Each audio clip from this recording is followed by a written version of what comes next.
یہ پہچان ہے کہ ہر مہینے میں جس عظیم الشان ہستی کا ذکر ہو اس کی مناسبت کے ساتھ 12ویں شب کا پروگرام بھی ہوتا ہے اور اسی کے مناسبت کے ساتھ جمعۃ المبارک میں دعا بھی ہوتی ہے۔ آج یکم محرم الحرام ہے تو خلیفہ ثانی حضرت سیدنا فاروق اعظم رضی اللہ عنہ کا عرس مبارک اس جمعۃ المبارک میں انعقاد پذیر ہے۔ میں خطاب ذیشان کے لیے دعوت دے رہا ہوں، لیکن جیسے آپ بیٹھے ہیں اس طرح نہیں، اور یہاں کی مسجد میں بیٹھے ہو جذبے کے ساتھ محبت کے ساتھ پتہ چلے تقریر کی جاتی کروائی جاتی ہے، نہ پڑھی جاتی پڑھوائی جاتی ہے۔ آپ لوگ کچھ بولو گے تو سامنے بولنے والا، نعت پڑھنے والا، خطاب کرنے والا اس کو پھر پتہ چلتا ہے کہ میری بات سمجھ رہے لوگ۔ آپ نے جذبے کے ساتھ بولنا ہے۔ میں خطاب ذیشان کے لیے دعوت دے رہا ہوں۔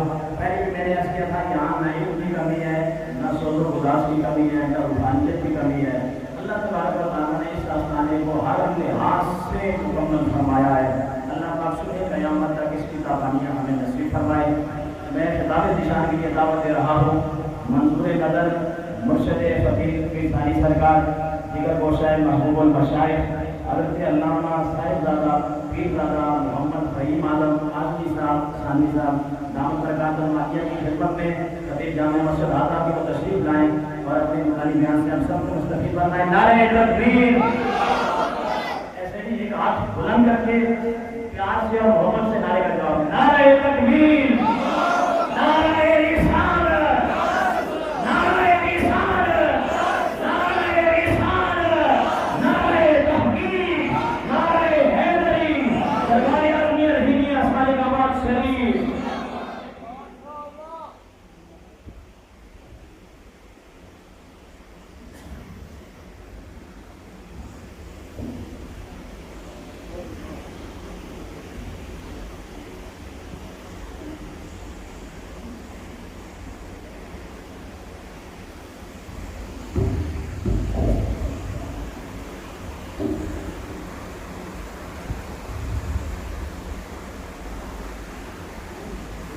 نحمده ونصلي ونسلم على رسوله الكريم أما بعد فأعوذ بالله من الشيطان الرجيم بسم الله الرحمن الرحيم يا أيها النبي حسبك الله ومن اتبعك من المؤمنين صدق الله العظيم وصدق رسوله النبي الكريم إن الله وملائكته يصلون على النبي يا أيها الذين آمنوا صلوا عليه وسلموا تسليما۔ تمام صاحب کی پڑھیے۔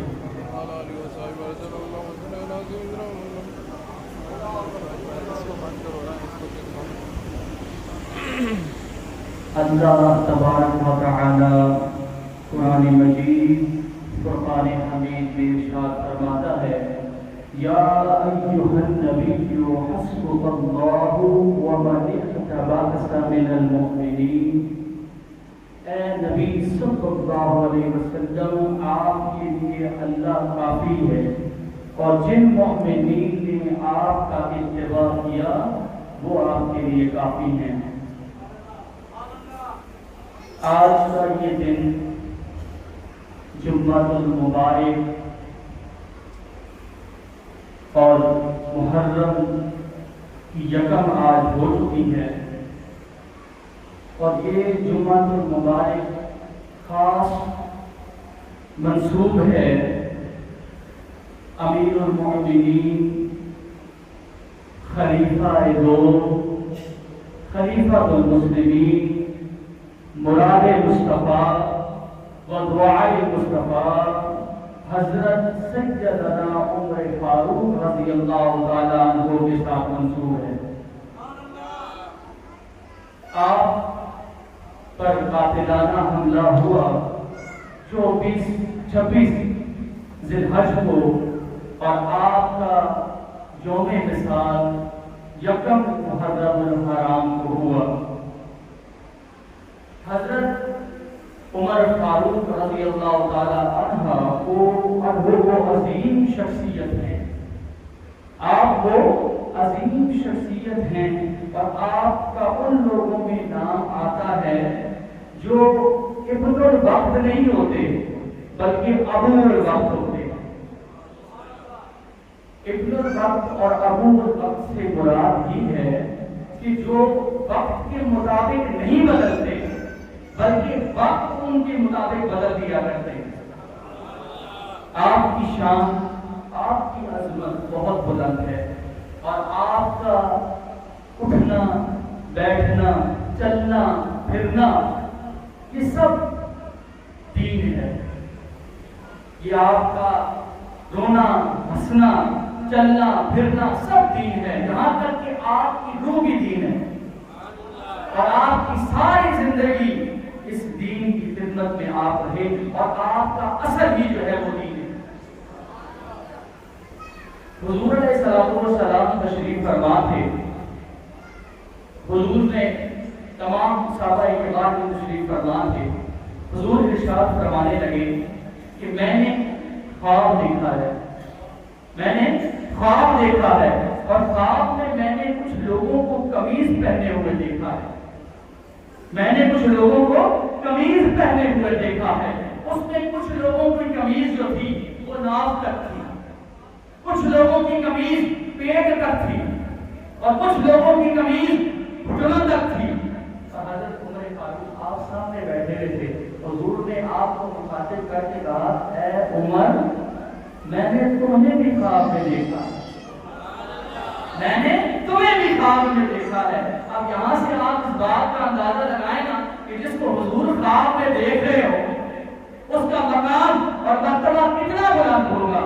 حضور نے فرمایا کہ اے عمر، میں نے تمہیں بھی خواب میں دیکھا ہے۔ تو آپ نے عرض کی، یا رسول اللہ صلی اللہ علیہ وسلم، یہاں خواب کوئی اور دیکھتا ہے، تعبیر کوئی اور بتاتا ہے، پر یہاں کمال مصطفیٰ دیکھیں کہ آپ نے کہا حضور خواب آپ ہی نے دیکھا ہے تو تعبیر بھی آپ ہی بتا دیں، خواب آپ نے دیکھا ہے تعبیر بھی آپ ہی بتا دیں۔ حضور نے فرمایا کہ سنو تعبیر، سنو تعبیر، آپ نے فرمایا سنو تعبیر کہ کچھ کا دین ناف تک ہے، کچھ کا دین پیٹ تک ہے، کچھ کا دین گھٹنوں تک ہے، پر اے عمر، جب تجھے میں نے دیکھا نا تو تیری قمیض تیرے پیروں کے ساتھ لگ رہی تھی، تیری قمیض تیرے پیروں کے ساتھ لگ رہی تھی۔ تو کچھ کا دین پیٹ تک ہے، کچھ کا دین ناف تک ہے، پر اے عمر، تو پورا ہی دین میں لپٹا ہوا ہے، پورا ہی دیندار ہے۔ یہ آپ وہ عظیم المرتبہ ہستی ہے کہ ایک جگہ حضور نے اور فرمایا، آپ جبرائیل امین کو مخاطب کر کے حضور کہہ رہے ہیں کہ اے جبرائیل امین، اگر تو 950 سال بھی نا، 950 سال اگر میرے عمر کی شان بیان کرتا رہے نا تو تب بھی میری عمر کی شان نہیں، 950 سال اگر تو میرے عمر کی شان بیان کرتا رہے تو وہ ختم نہیں ہوگی۔ اصحاب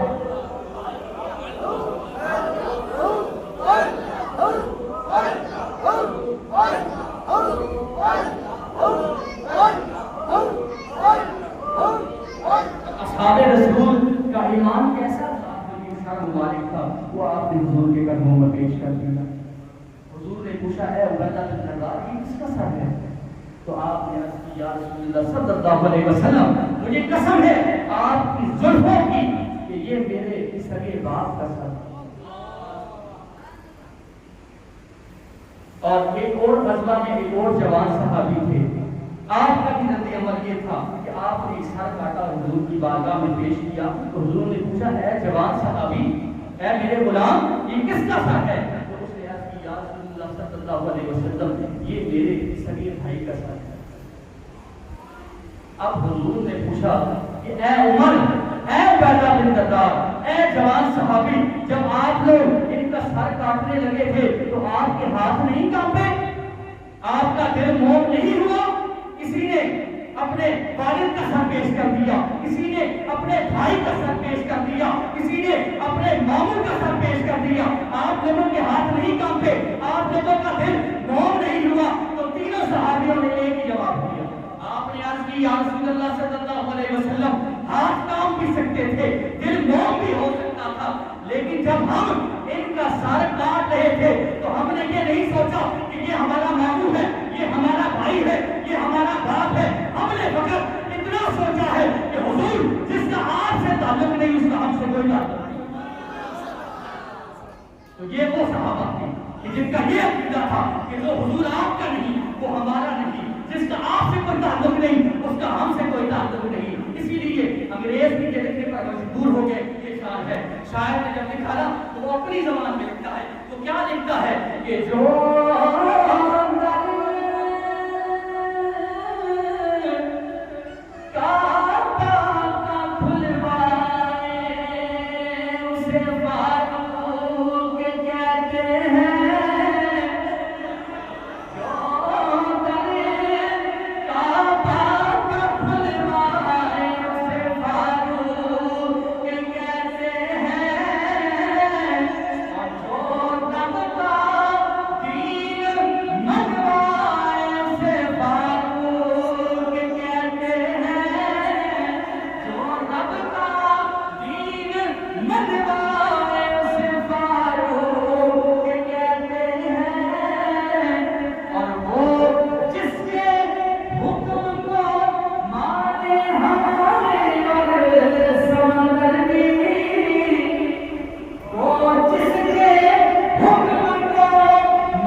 فرمائے تو اصحابہ کو تھی وما علینا